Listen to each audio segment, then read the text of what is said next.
บันนี้พี่น้องเขาสิขึ้นไปพูนติขึ้นไปพูนย่างเอาบ่เดินส่งนิ้วไปเลยบอกคัดกาว่าพวกนี้ถึงอันเท่าซาพวกถึงจะไป ไงอลังการย่างไปบ่ไหวเมื่อย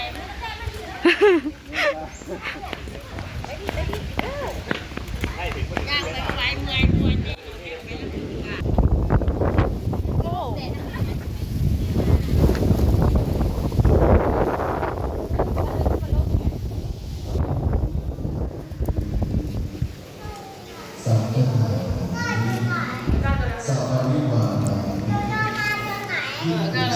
ทำไมมาตรงนี้แหละจ้าลิฟต์ขึ้นลิฟต์จ้าขึ้นผู้กับขึ้นลิฟต์เด้อจ้าพี่น้องเพิ่นเห็นแล้ววางเข้ามาวางหันยังบ่แล้วเนาะวางเข้ามายังไม่ทันแล้วเนาะ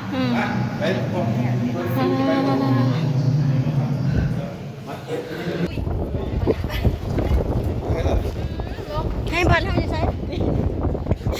บัตรเท่าอยู่วางได้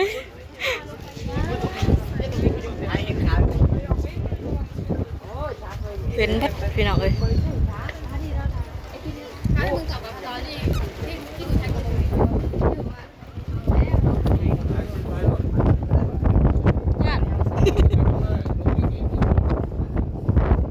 เป็นความสุขหุ่นดีมาก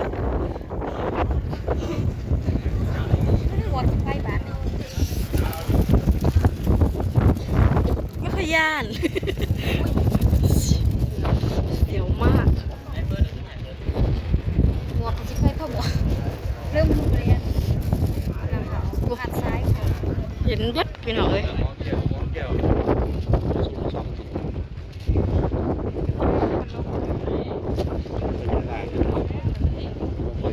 เดี๋ยวจะลงไปบานพญานาคข้างล่างจะสางบอกแมนเสียว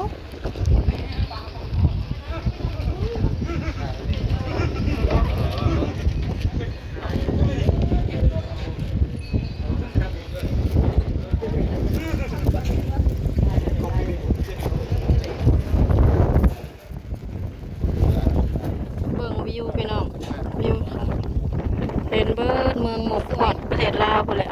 สวรรค์เขตบ้านเฮาอยู่บุ้นตีจักอยู่ไส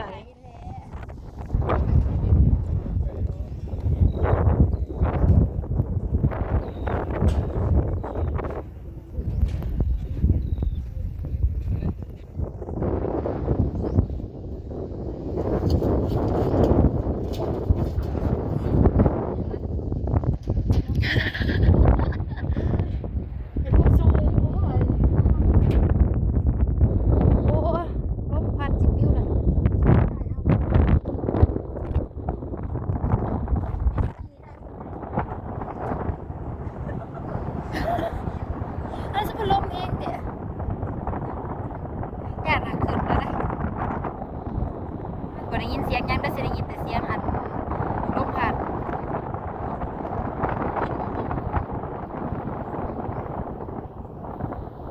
สวยจังเลยบ้ากล่องสัมผัสงามเถอะจับยันเสียวมันจะตกเล่นลายบ่นี่เขาเล่นไก่บ่นี่อยู่เทิงเล่นเป็นไก่สีเป็นอนาคตอ๋อนี่แหละไปย่างลงเดี๋ยวเราลงไปกราบไหว้องค์ปู่อย่างเนาะทั้งหลุดทั้งอยู่หลุมผู้พี่เนาะมีอีกบนหนึ่งให้คุณพ่อถือน้ำให้สวคักเนาะพูนคุณพ่อ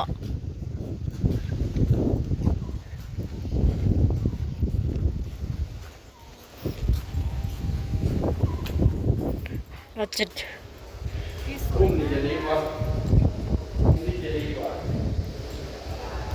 ออกกำลังกายเนี่ย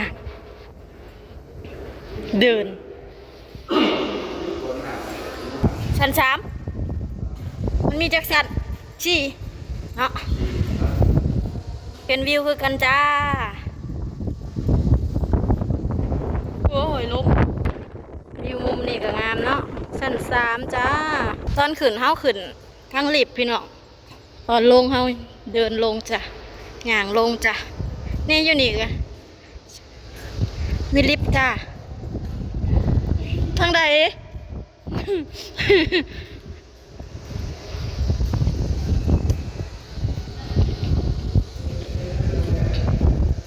ใครจะขึ้นลิฟต์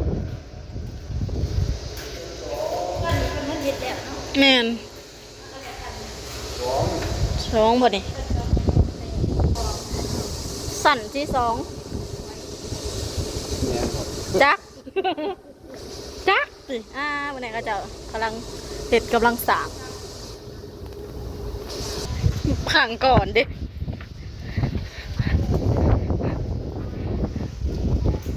น่าเพื่องามเถอะสวยมากเลยอะทางลงน่ะงาม